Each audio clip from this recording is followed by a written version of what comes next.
أعوذ بالله من الشيطان الرجيم. إن المسلمين والمسلمات والمؤمنين والمؤمنات والقانتين والقانتات والصادقين والصادقات والصابرين والصابرات والخاشعين والخاشعات والمتصدقين والمتصدقات والصائمين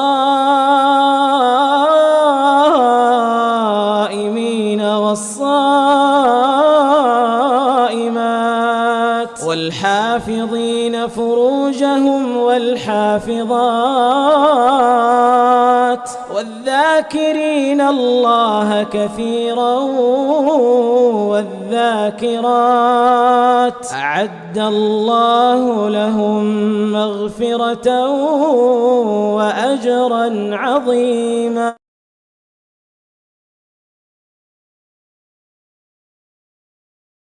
أعوذ بالله من الشيطان الرجيم.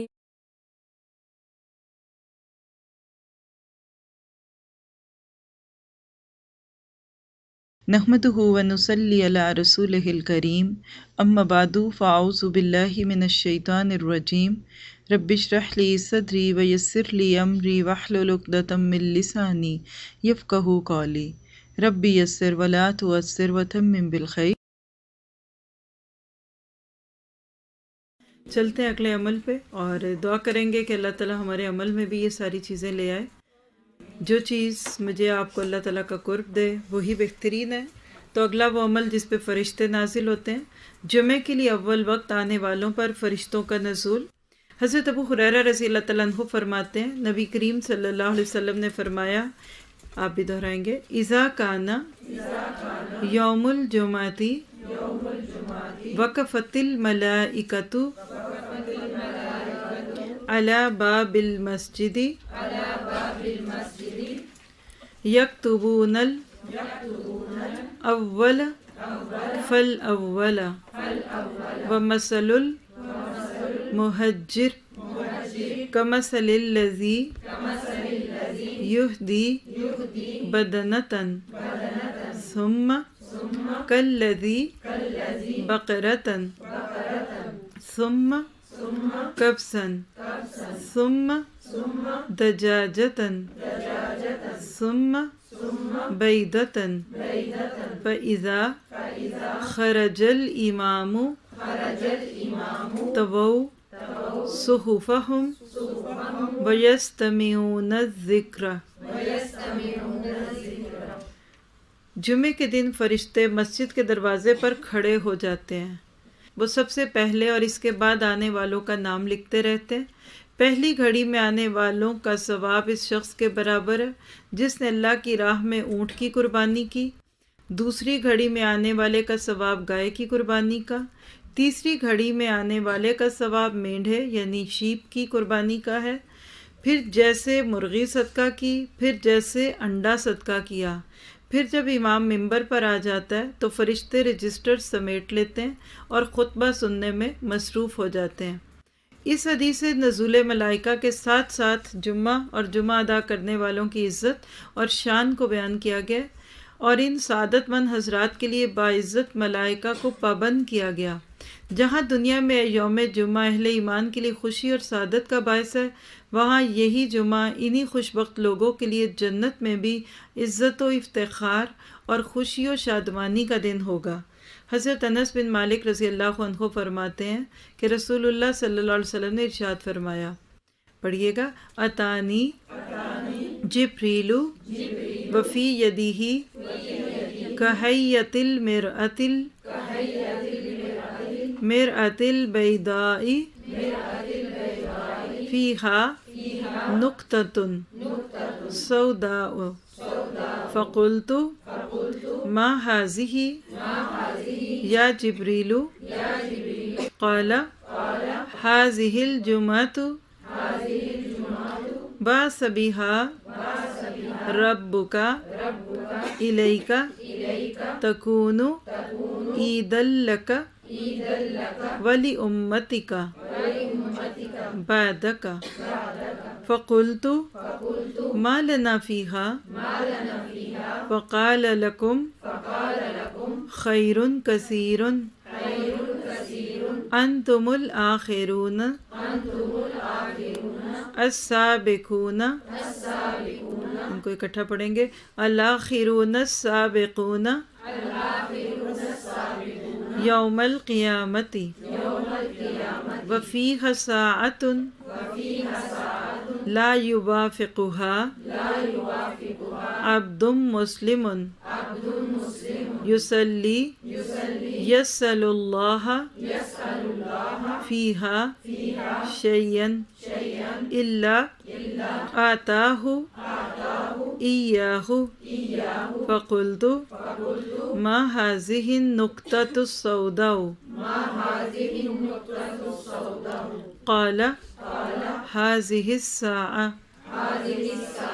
تقوم يوم الجمعة وهو سيد الأيام ونحن نسميه يوم المزيد قلت يا جبريل ما المزيد قال ذلك أن ربك اتخذ في الجنة واديا أفيح من مسك أبيض فإذا كان يوم الجمعة من أيام الآخرة يحبط الرب تبارك وتعالى عن عرشه إلى كرسيه وحف الكرسي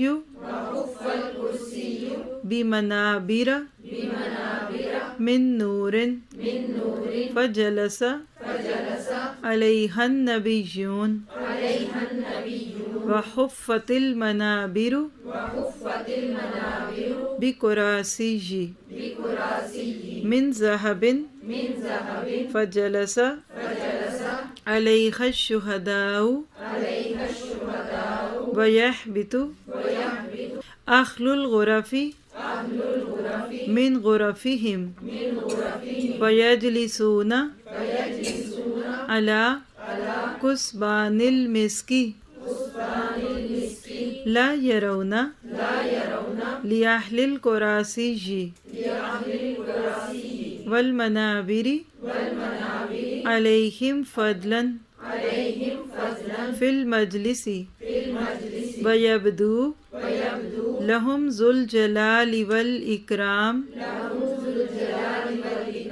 فيقول سلوني فيقولون نسألك الرضا يا ربي فيقول ردائی احلکم داری وانا لکم کرامتی ثم یقول سلونی فیقولون بیجمعہم نسألک الرضا فیشہدہم علی الرضا ثم سلونی فیسألونہ حتی ینتہی کل عبد منہم ثم یفتح علیہم ما لا عین رأت ولا اذن سمعت ولا خطر علی قلب بشر. کس کو شوق آ رہا ہے اس کا ترجمہ سننے کا؟ کچھ انیوژل بات ہے نا اس میں، کچھ چیزیں آپ کو بالکل فرسٹ ٹائم ملیں گی اگر آپ نے پہلے یہ حدیث کبھی نہیں پڑھی. بہت ہی خوبصورت ہے. آئیے پڑھتے. میرے پاس جبرائیل علیہ السلام آئے اور ان کے ہاتھ میں سفید شیشے کی طرح کی کوئی چیز تھی، لیکن اس میں ایک سیاہ نقطہ تھا. میں نے سوال کیا، جبرائیل یہ کیا ہے؟ اس نے جواب دیا، یہ جمعے کا دن ہے.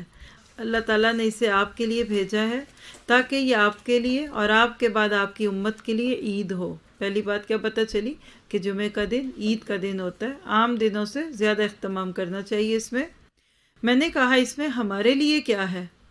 تو اس نے جواب دیا تمہارے لیے اس میں بہت زیادہ خیر ہے، تم دنیا میں سب سے آخر میں ہو، یعنی امتوں کے اعتبار سے، لیکن آخرت میں تم سب سے پہلے ہوگے، اور اس دن میں ایک ایسی گھڑی ہے جو مسلمان بھی اس کو نماز کی حالت میں پا لیتا ہے اور اللہ تعالیٰ سے کسی بھلائی کا سوال کرتا ہے تو اللہ تعالیٰ وہ بھلائی سے ضرور عطا کرتے ہیں۔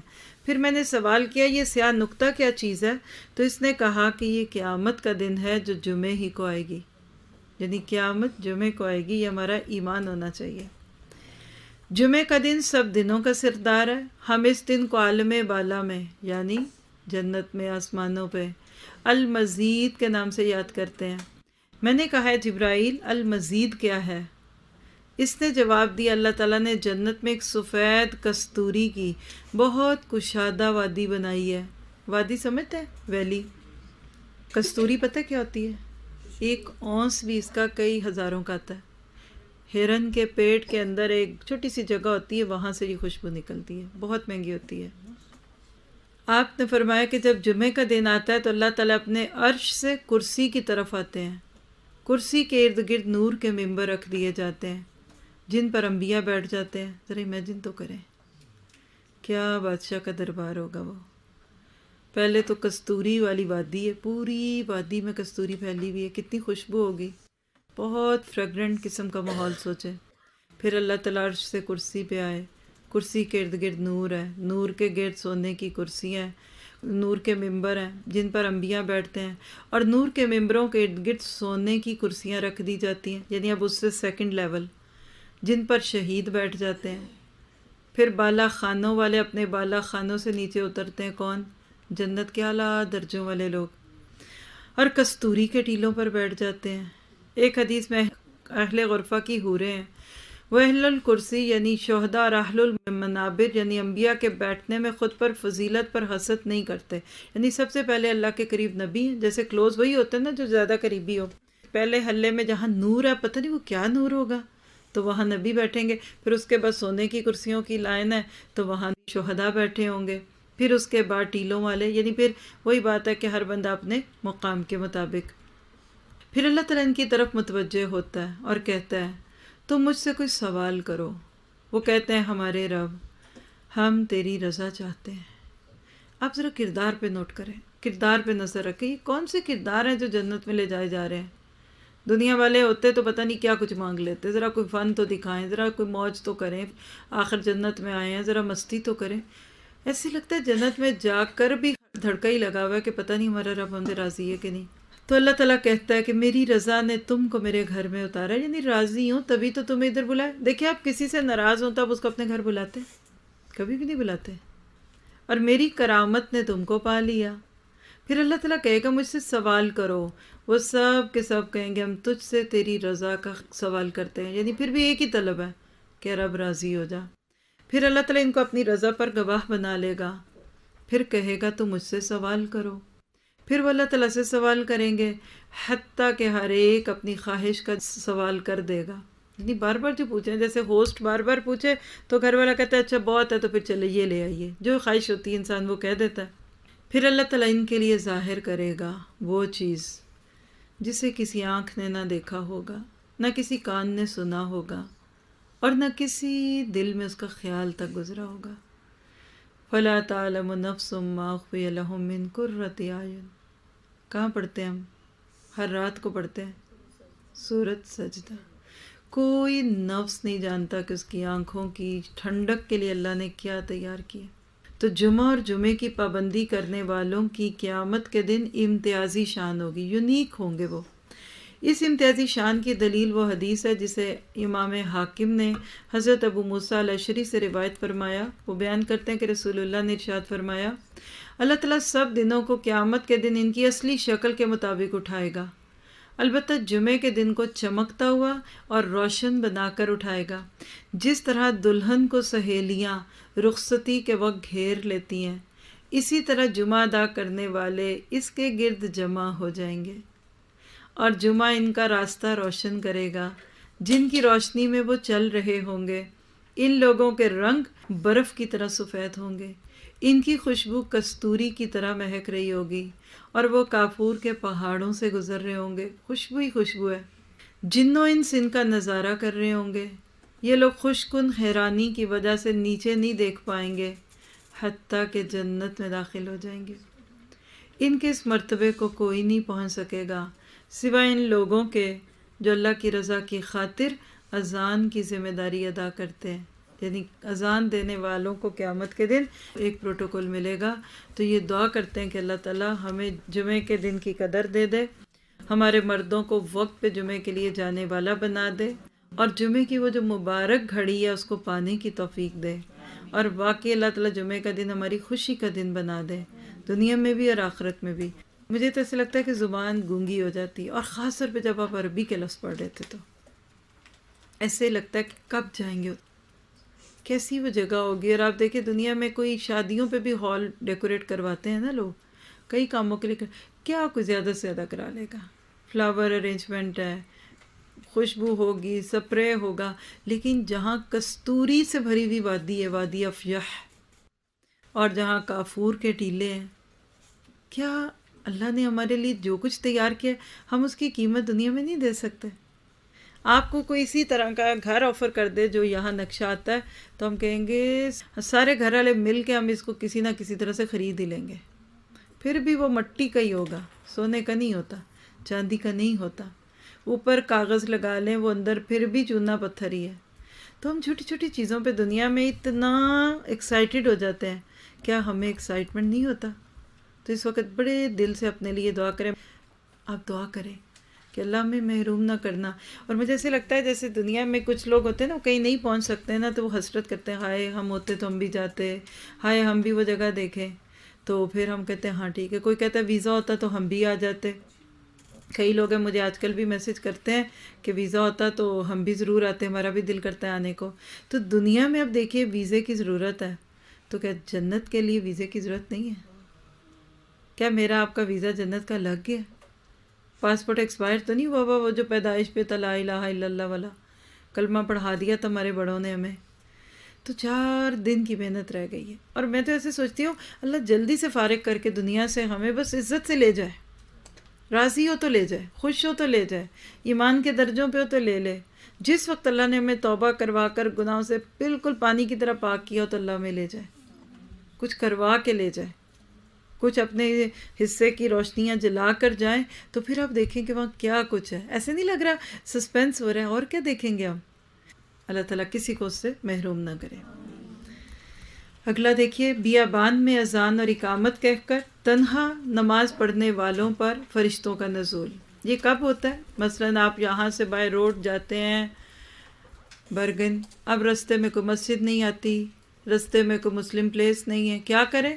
کسی بھی جگہ، کسی ریسٹنگ ایریا، کسی پکنک اسپاٹ پہ اپنی گاڑی روکیں، وضو کریں، اپنے ہسبینڈ سے کہیں چلیں آپ آگے کھڑے ہوں، اذان دیں اور میں آپ کے ساتھ نماز پڑھوں گی، یہ مطلب ہے۔ اور اللہ نے مجھے اس کا بہت موقع دیا۔ یورپ میں آنے کے بعد تو جہازوں میں سفر زیادہ ہوا ہے میرا، لیکن جب میں امریکہ میں تھی تو امریکہ کے ہمارے جو سال تھے اس میں ہم نے بائی روڈ بہت ٹریول کیا ہے، انبیلیویبل ٹریولنگ کی ہے، 18 گھنٹے کے سفر ہوتے تھے۔ تو اس میں یہ جو بات میں پڑھتی ہوں تو میری آنکھوں میں وہی سارے ریسٹنگ ایریا آتے ہیں کہ بعض دفعہ چلاتے رہتے تھے یہ گاڑی، اور رات کو جب بالکل جھونکے آتے ہیں نا تو رات کو ہم کہیں رکتے تھے، اور وہاں بہت اچھی جگہ بنی ہوتی ہے تو وہاں اذان دے کر جو نماز پڑھتے اور جو اس کا مزہ آج بھی دل میں، خوف بھی آ رہا ہوتا تھا اندھیرے میں کہیں سانپ ہی نہ کوئی نکل آئے، کوئی کیڑا ہی نہ ہو، لیکن واقعی مزہ آتا ہے۔ تو یہ دیکھیے جنگلوں میں بھی جا کر جب بندہ اللہ کو یاد کرتا ہے، پہاڑوں پہ جا کے اللہ کو یاد کرتا ہے، تو پھر اللہ کا قرب بھی ملتا ہے۔ ہم نے بند کمروں میں بیٹھ کے اللہ کی کتاب پڑھی ہے نا، آپ ذرا کھلے آسمانوں کے نیچے بیٹھ کر تو اللہ کی باتیں کر کے دیکھیں، آپ کو ایسے لگے گا کہ اللہ تعالیٰ بالکل آپ کے قریب ہے۔ کیسے اس پہ عمل ہوگا یہ پڑھتے ہیں۔ فرشتوں کے نزول کی سعادت پانے والوں میں سے ایک سعادت مند وہ شخص ہے جس پر چٹیل میدان، صحرا یا جنگل میں نماز کا وقت آ جائے اور وہ وضو کرنے کے بعد اذان اور اقامت کہہ کر نماز ادا کرے تو کثیر تعداد میں فرشتے اس کے مقتدی بن جاتے ہیں۔ یہ نوٹ کریں۔ مل گیا جواب؟ پھر انسان نہیں ہے تو فرشتے ساتھ پڑھیں گے انشاءاللہ۔ یہ اس کی اللہ تعالیٰ کے ساتھ محبت ہے جس کا اسے ثمرہ ملتا ہے۔ اس حقیقت کو امام عبدالرزاق رحمہ اللہ نے اپنی کتاب المصنف میں بیان کیا۔ حضرت سلمان فرماتے ہیں اللہ کے نبی نے فرمایا اذا کان الرجل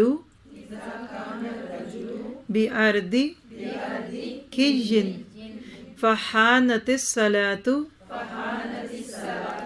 فلیتوضأ فإن لم یجد ماء فلیتممم فإن اقام صلی معه ملکاہ وإن أذن وأقام صلی خلفہ من جنود اللہ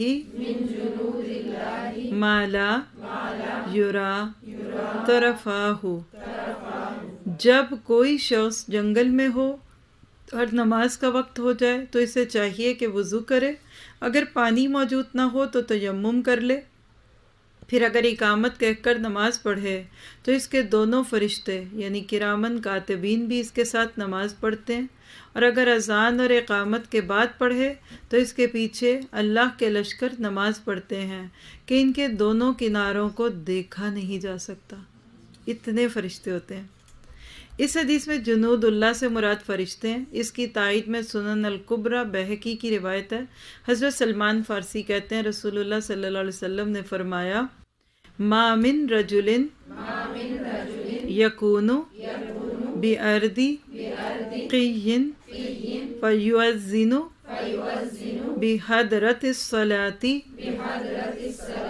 ویقیم الصلاۃ فیصلی الا صلی خلفہ من الملائکۃ ما لا یری طرفاہ یرکعون برکوعہ ویسجدون بسجودہ ویؤمنون علی دعائہ۔ کوئی آدمی ایسا نہیں جو کسی جنگل میں ہو اور جب نماز کا وقت ہو تو وہ اذان کہے، اقامت کہے اور نماز پڑھے، مگر اس کے پیچھے فرشتے نماز پڑھتے ہیں کہ ان کے دونوں کناروں کو دیکھا نہیں جا سکتا۔ جب وہ رکوع کرتا ہے تو وہ بھی رکوع کرتے ہیں، جب وہ سجدہ کرتا ہے تو وہ بھی سجدہ کرتے ہیں اور اس کی دعا پر آمین کہتے ہیں۔ کیسا خوبصورت منظر ہوگا، حرم کا منظر ذہن میں لائیے۔ کبھی آپ اوپر سے اپنے ہوٹل کی ونڈو سے دیکھ رہے ہو نا تو نیچے ایسے لگتا ہے پانی کے قطروں کی طرح انسان بہہ رہے ہیں، اور کہاں پھر فرشتے ہوں۔ اچھا کون پڑھے گا جنگل میں جا کر اور بیابان میں نماز، اور وہ بھی جماعت کی نیت سے جو عام دنوں میں اس کا عادی ہوگا، اور جو عام میں نہیں پڑھتا وہ وہاں پڑھے کہے گا میرا وضو کوئی نہیں، بس میں گھر جا کے پڑھوں گا۔ یہ ٹون اچھی نہیں ہوتی۔ جب جہاں جیسے آج نماز کی کتنی بات ہو رہی ہے، بار بار نماز کی بات آ رہی ہے، تو ہمیں اپنی نمازوں کو دیکھنا ہے۔ آپ دیکھ رہے ہیں کہ نمازی کے ساتھ اللہ تعالیٰ کی طرف سے خاص رحمت ہوتی ہے۔ جی آپ کچھ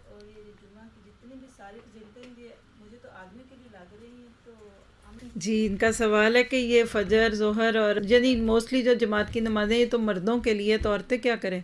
مردوں کے لیے فرض ہے، عورتوں کے لیے آپشنل ہے، اجر دونوں کو برابر ہے۔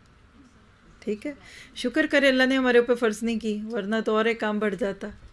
میں تو کہتی ہوں، اکثر ہنستی ہوں کہ اگر جمعہ کی اجازت ہوتی نا عورتوں کو تو مسجدوں میں امام بھی عورتیں ہی لگی ہوتی، گھروں کی اماموں کی طرح، ہاں تو بہرحال عورت کو بھی اتنا ہی اجر ہے، اجر میں کمی نہیں ہوتی۔ اور یہ چیز میں نے دیکھا کہ یہ علم لینے سے نہیں آتی، عادت سے آتی ہے۔ آپ ابھی سے اپنے بچوں کو عادت ڈالیں، کیونکہ بچپن کی نماز ہڈیوں میں پڑ جاتی ہے نا، گناہ بھی بندہ کرے نا تو نماز نہیں چھوڑتا، کیونکہ اس کو پتہ ہوتا ہے کہ میں نے اگر نماز چھوڑی تو میرے سے پوچھا جائے گا۔